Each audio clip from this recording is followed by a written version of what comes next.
pokal v švicarskem Salzburgu. Tina Maze je nasvojila kot 47. V vodstvu pred njenim nastopom pa je bila Avstrijka Marija Kolavs, ki že pri prvem merjenju vmesnega časa, kot vidite, je Tina Maze bila hitrejša od takrat vodilne Avstrijke. Marija Kolavs, ki je zmagala na superveleslalomu v tej sezoni in se je v cilju verjetno že veselila svoje druge zmage na tekmah svetovnega pokala. Vendar Tina Maze je izkoristila odlične pogoje, ki so že v Salzburgu v času njenega nastopa. Vidljivost se je precej izboljšala in Tina Maze je pri drugem merjenju vmesnega časa pred Avstrijko Kolavsovo vodila že za 96 stotink sekunde.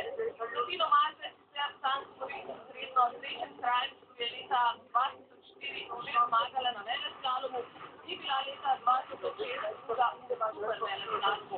Prav tako na Salzburgu lepi spomini, kar se ženskega smuka tiče, kajti Špela Bračun je leta 1999 takrat s tretjim mestom osvojila prve slovenske ženske smukaške stopničke.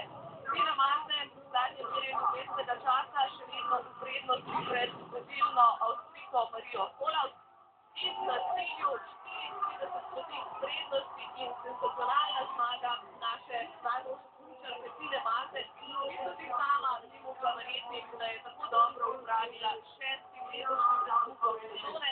Razočaranje Marije Kolavs je bilo seveda veliko, veselje Tine Maze pa povsem zasluženo in kot je kasneje priznala sama, je izkoristila odlične pogoje, takole pa posedela na vrh zmagovalnega odra. Šestič v karieri je Tina Maze stopila na sam vrh zmagovalnega odra, doslej je 5-krat zmagala v veleslalomu, takole pa se bo uspela še prvič v karieri na vrh smukaške tekme za svetovni pokal. To je tudi prva slovenska ženska smukaška zmaga na tekmah svetovnega pokala. Kaj je po uspehu povedala Tina Maze, boste lahko izvedeli v naših informativnih oddajah, tako da še